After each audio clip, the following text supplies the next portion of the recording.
PNN Season 9 Show Intro, Take 1.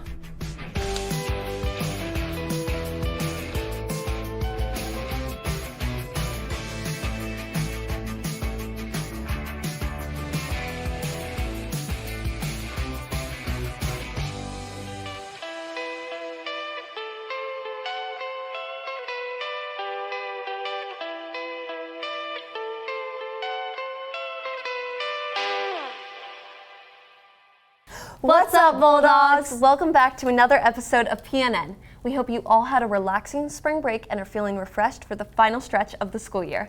I can't believe it's already April, Tiernan. Time really does fly by fast. Definitely. That being said, let's get into our morning announcements. First up, it's Fine Arts Week for all of our VAPA Bulldogs, which includes assemblies today and Friday during fourth period. There will also be lunchtime activities all week, including an interview practice on Thursday and a blindfolded art challenge on Friday. All of these exciting activities lead up to Night of the Arts this Friday after school from 4 to 7 p.m. So be sure to come and support our talented artists. Calling all juniors and seniors, prom tickets are on sale. Tickets are currently $93 with ASB and $103 without.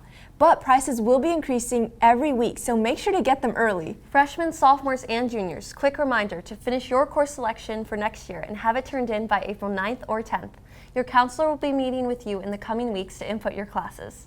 For anyone interested in anchoring for PNN next year, just a reminder to visit pnn.show to learn more about how to audition. Finally, us here at PNN would like to thank Film Ed for recognizing our show for the Best Broadcast Award at the Orange County Film Festival last month, along with recognizing our life anchor, Coco Marshall, as Best Anchor. Speaking of Coco, let's check in with life at the Orange County Fire Department and meet some of our community's bravest heroes.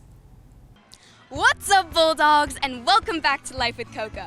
In this special segment, we're heading off campus to explore how our firefighters keep our community safe. Here at the Orange County Fire Authority Open House, we'll be exploring the resources they provide and discovering opportunities for students passionate about firefighting to get involved. Things are heating up, Bulldogs, so let's ride right into this episode.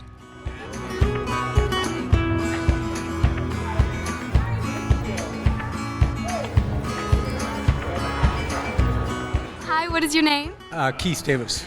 And how long have you been a firefighter? Well, I was a firefighter for 35 years for the Orange County Fire Authority. And now we're here at the Orange County Fire Authority Open House. What is the purpose of having an open house today? Oh, I think it's a great way for the public to understand all the different things that we have available. You know, it's just not fire engines going to the fires, medical paramedics, the helicopter. Now, what are you hoping people learn or come out thinking about this open house? Oh, I would like to think that they realize there's a lot of good people here that are here to help them, no matter what the problem is.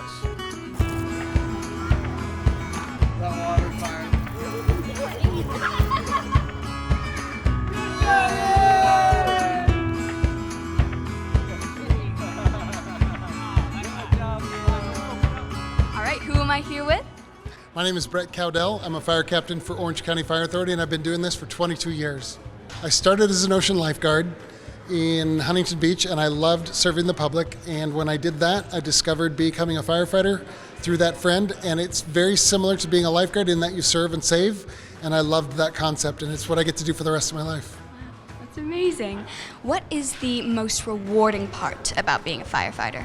I love giving back. I love helping kids. I love helping people when they call us to solve problems on their worst day. When they call 911, that means they've got no other option.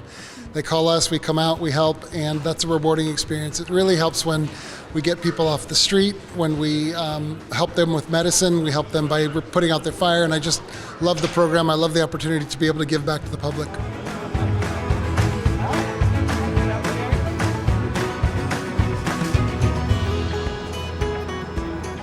Have a message for anyone that would be passionate about firefighting and might want to become a firefighter?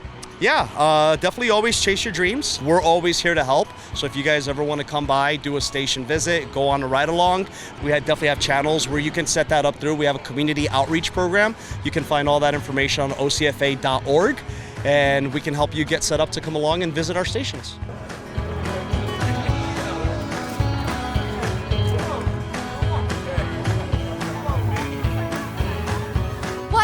inspiring day. Speaking to some of our local heroes really shows the dedication it takes to keep our community safe. For students, events like these are a great way to learn and gain hands-on experience to explore future careers like firefighting. Well, that's all for today, Bulldogs. As always, thanks for tuning in to Life with Coco. This is Coco, signing off. Thanks, Coco. It's always so great to see what's happening in our local community. Whether it's Orange County, Irvine, or even within Portola. Certainly, we've got our artists, our academics, and our athletes. On that note, let's see how our Bulldogs are playing this spring season. Take it away, Mia. I got loyalty inside my DNA. I got loyalty inside my DNA. I got loyalty, got war and peace inside my DNA. I got power, poison, pain, and joy inside my DNA. I was born like this, it's born like this. Immaculate conception, not just born like this. Perform like this without you when you recognize me. I meditate off your brain. This that people against the bed. This that I got loyalty inside my DNA. What's up, Bulldogs? It's Mia back with another episode of PNN Sports. After a well-deserved break, our teams are back in action and ready to make the rest of this year unforgettable. Let's get into it. Baseball came out strong with wins over Sage Hill 10-1, St. Margaret's 13-1, and a close victory against Northwood 11-9. The Bulldogs are showing out on the field. Softball kept the momentum going, taking down Oxford Academy 15-5 and Estancia 16-4. Every game has been a statement, and the team is setting the tone for an incredible season. Boys golf stayed consistent with strong wins against Sage Hill 191-193 and St. Margaret's 182-189, proving focus and consistency pay off. Over on the field, boys lacrosse has been bringing the energy, winning 15-6 over Irvine and coming out on top against Laguna Hills in a close game 6-5. Girls lacrosse dominated Irvine 13-1, showing true Bulldog power. Over in the pool, swimming made waves, beating Rosary 645-624 in combined team scores, a total team effort. On the court, boys tennis picked up big wins over Laguna Beach 16-2 and Newport Harbor 10-8, and boys volleyball fought hard to take out Uni 3-2. Track and field had standout performances. Tiffany Chu placed third in high jump, Taylor Wynn took second in the 100-meter hurdles, Azra Garrick sprinted to first in the 100-meter dash, and Maya Razaki dominated in shot put, taking first. As we get closer to the end of the year, the momentum is only building. Keep showing up and supporting your teams and bringing that Bulldog pride wherever you go. That's all for this week on PNN Sports. Great work, Bulldogs. Whether it's on the field, the court, or in the pool, your hard work is always an inspiration to us. But hard work isn't always just about winning games or scoring points. It also helps our Bulldogs create. And in the case of one Bulldog, creation comes in the form of flour, sugar, and a whole lot of passion. Baking is a way to create, experiment, and bring joy with every recipe, and one Portola student has found it to be a true passion. My dad started teaching me baking when I was 3, and then I kind of, over time, just started experimenting in the kitchen with it. I lost track of baking from like 3 to 9, and then when I was 9, I decided to make Black Forest, and I exploded a cake in the oven. So that's how I started again. Norah discovered her true passion through baking, turning a simple hobby into a creative outlet that brought her joy and purpose.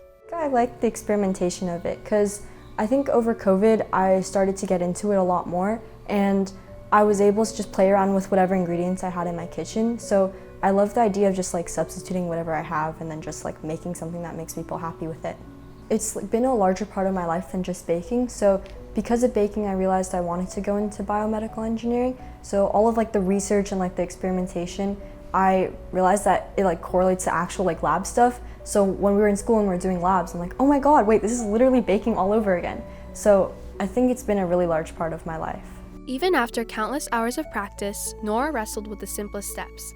But rather than giving up, she let the struggle fuel her determination. There was a period of time where I would keep on messing up every single like recipe because I was relying like mainly on substitutions. So it would be consistent, like I would mess up like chocolate cake or like something like really simple like chocolate chip cookies, and I was just like, oh my God, I can't even bake anymore. And like that continued for about a year before I was just like, okay, no, I got this. So baking has become an outlet because over time I like got more and more stressed with school and I couldn't like keep up with everything, and baking was just one way I could like go and cope with all of my feelings without having to go tell someone, or at least like have like a treat at the end. So I really like baking because like it's like a good way to manage my stress, and I get to eat good food at the end. Thank you, Norah, for sharing your story. Those cookies sure look delicious. Definitely. Norah, I'll be needing that cookie recipe sometime soon. While some of us rely on sweet treats, one of our Portola teachers has their own essentials to share. For our next segment, we are finding out what this teacher's 5 must-haves are. Hello, I'm Matt Pace. I teach art studio, painting and drawing, and ceramics. And today I'm showing you my 5 must-have items. Number 1, gotta have a passport. I have 23 countries I've been to. Last year was a good year. I went to Australia and Austria just for the sake, because people get Austria and Australia kind of mixed up, so I thought it'd be funny to visit those countries in one year. So I hope to plan to make more passport stamps this summer. Mexico for sure. Number 2, when you get to those countries, you don't want to ruin the reef, so have some reef-safe sunscreen. I'm constantly in the water for hours and hours surfing, so you gotta have your good sunscreen that also doesn't run into your eyes when it gets wet, so make sure you take the right kind. Number 3, stay hydrated. No matter where I go, I have my bottle of water. You've probably seen me around campus with it. If I leave it behind, I run back and get it. You guys should do the same. I see empty bottles all over campus. I'm sure they sell them at the end of the year. Number 4, my trusty big wave surfboard. This one is 6'3" by 19 and 2 1/4. You don't want to be left with the wrong surfboard when the right swell comes in, so make sure you have a trusty step up. And it's a step up board because that's when you step up to the bigger waves. Number 5, my most trusted best friend, Ruby. And of course, I can't take Ruby all over the world, but when I'm at home, she's a must-have. And every day we go on multiple walks, and she loves it, as well as playing ball. So thanks for looking at those 5 items, my must-haves. And I'm sure you guys have must-have items. And if you have a pet, I'm sure that's one of them. But don't forget about your other stuff, and stay hydrated. Thank you. Thanks, Mr. Pace, for sharing with us. Well, that's all for today's episode. Thanks for tuning in, and we'll keep you updated every other Wednesday. See you next time on PNN.